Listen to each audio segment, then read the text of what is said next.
the water, picked up the duck, brought it back, and laid it at his feet. And my friend said, don't even want to see the other two dogs. This is my dog. I want that dog right now. He bought the dog right there on the spot. So Friday comes along, and he goes over and knocks on his neighbor's door, and he says, we going duck hunting tomorrow? And his friend said, yeah, I'll get you about 5 o'clock. He said, well, now I got a dog now. He said, I know. He said, so we're going to take my dog too? He said, oh, absolutely. He said, then we'll take the truck. So they loaded up the dogs, 5 o'clock in the morning. They go out. Duck flies up. Guy takes a shot, and there, my friend hits the first duck. Falls right down there into the lake, and he says to the dog, fetch! And that dog runs over there, walks across the top of the water, picks up the duck, brings it back, and lays it at his feet. And my friend looks at his neighbor and says, well, what do you think of that? And his neighbor looks at him and says, appears to me your dog don't know how to swim.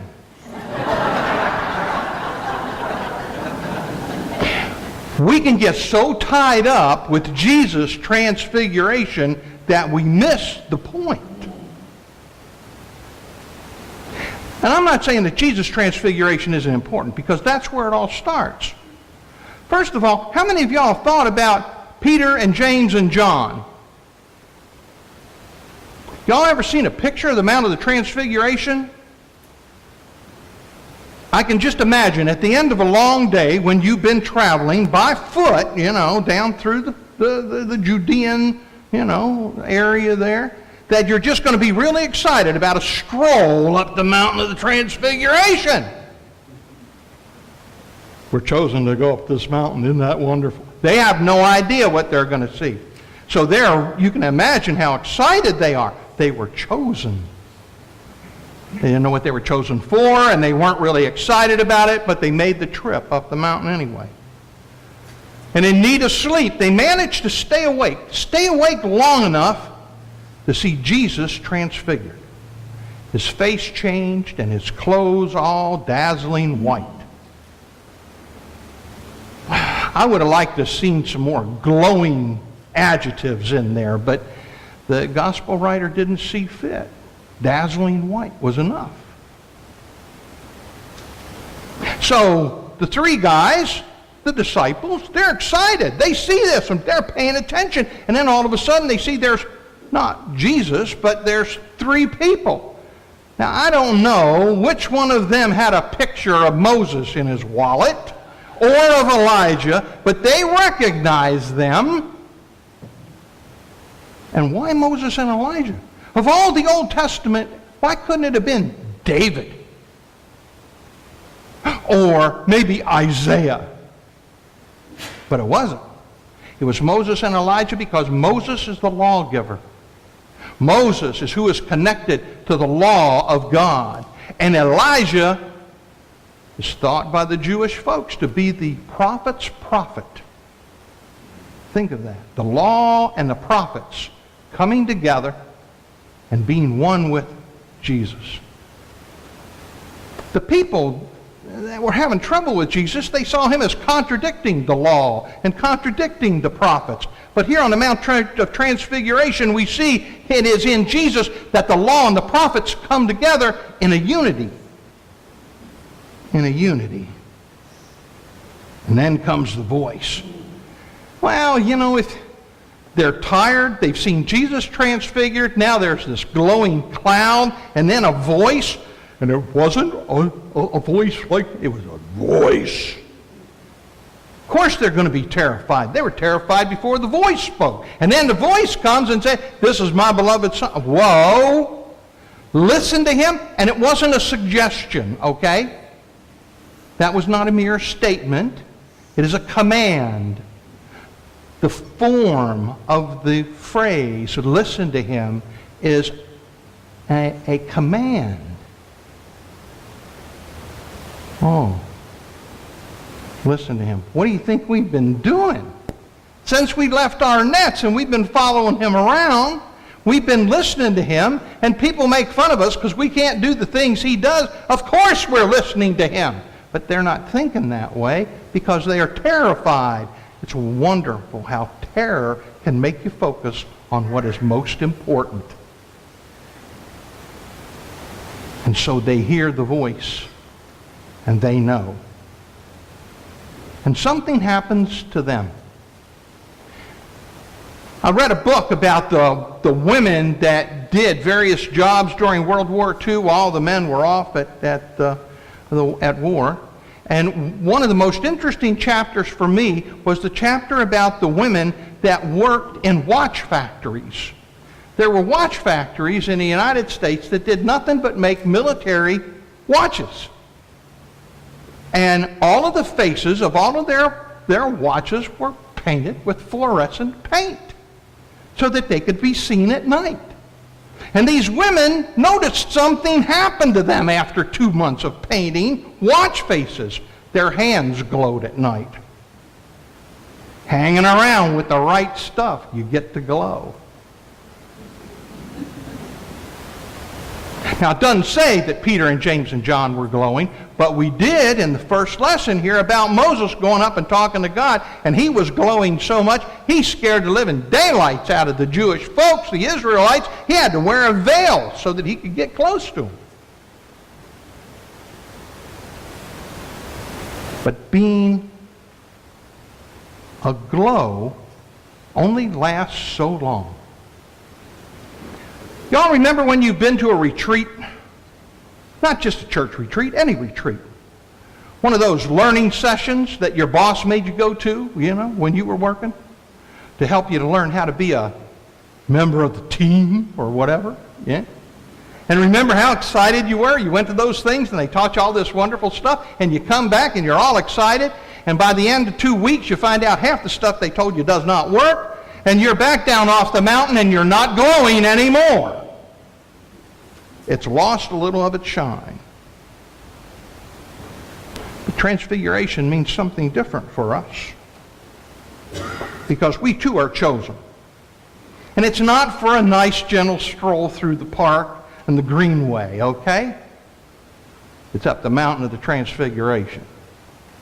It's over rocks and boulders, and some places there isn't even a pathway. We've got to find our own way through. And we know the law and the prophets. We have no excuse. They lay before us. They are in print. They are in our hands. They are available to us. They are taught. They are opened for us in Bible study.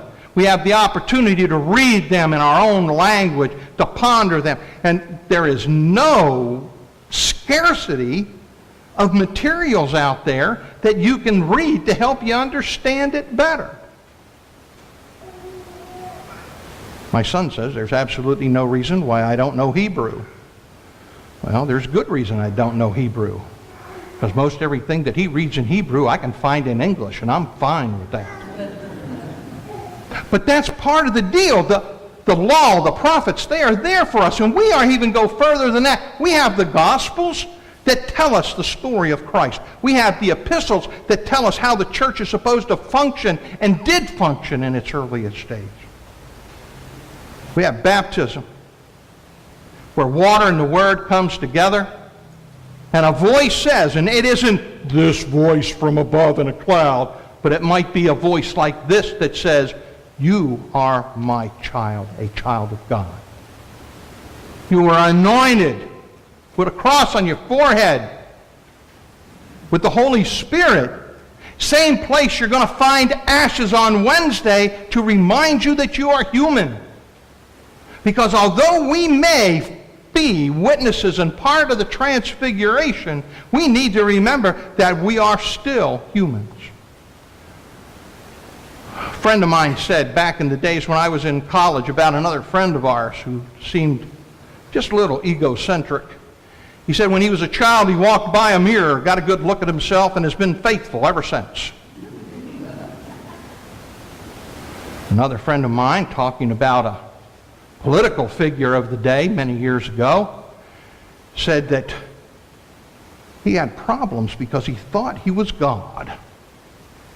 Well, I thought about both of those things this week as I was getting ready for the Transfiguration, and said, if we got this Transfiguration thing down, there's a danger of thinking that we're God, and It happened to be in the morning, and I had washed my face, and I looked in the mirror and said, "No, Jim, you're not God." Have no doubts about that, and I never have. But I am a child of God. He has called me by name. He has given me an order to listen to his Son. I need to hear what Christ has said. I need to hear what he still says.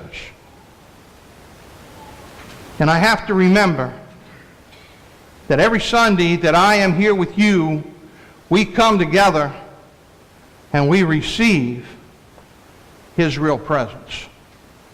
His life and his Spirit become a part of our lives and spirits. Coming down the mountain can be tough, but we get a chance to go to the mountain all kinds of times and places. Those of you that have children, you remember what it was when your child was baptized? Tell me you did not go to the mountain that day. Those of you that have older kids, tell me when they stood up here and they took their vows at confirmation, you didn't go to the mountain.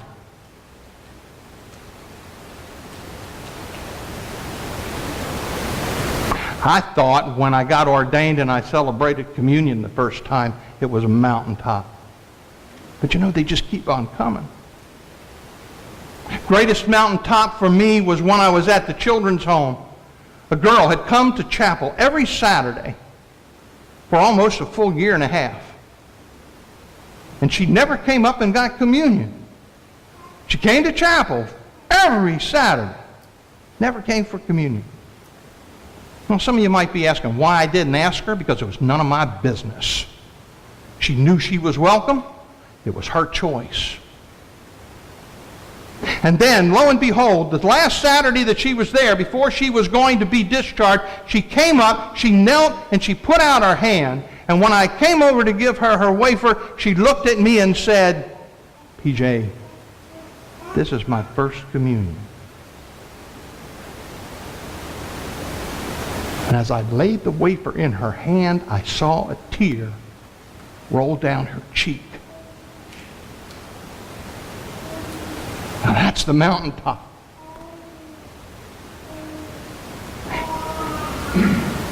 To be a witness to someone being transfigured before your very eyes, that's the mountaintop. I have a little bit of a sense about how Peter and James and John might have felt seeing Jesus transfigured. But even a greater sense at seeing this young lady. So when we come down from the mountain, what are we supposed to do? That young lady lives in my heart. My son and daughter live in my heart. Those moments of the mountaintop live in my heart. The day of my ordination lives in my heart. And in but moments, after the words of institution and you come forward, the mountaintop lives in my heart. The gal that taught Sunday school to 4-year-olds, she believed that 4-year-olds could learn a memory verse. So she gave them a memory verse every Sunday that related to the next Sunday's gospel and told them to memorize it. Now, we drove parents absolutely nuts because of these kids, 4-year-olds. They're not going to let go of that. So every day, "Got to learn my memory verse, Mommy. Got to learn my memory verse, Daddy." And they let us know, you know. This gal had really impressed upon them the need to know this memory verse. So lo and behold, here it was, Transfiguration Sunday, and she had given them a memory verse. And Ryan, 4-year-old that we all know and love, that was always in trouble and always had something to say and was always the first one to open his mouth, reminded us a lot of St. Peter. She said, "Who knows the memory verse?" And Ryan is doing a horse shout. "Ooh, ooh, ooh, ooh, ooh." And she says, "Okay, Ryan, tell us the memory verse." And Ryan stands up and he takes a pose and he says, "Glow, I am with you always."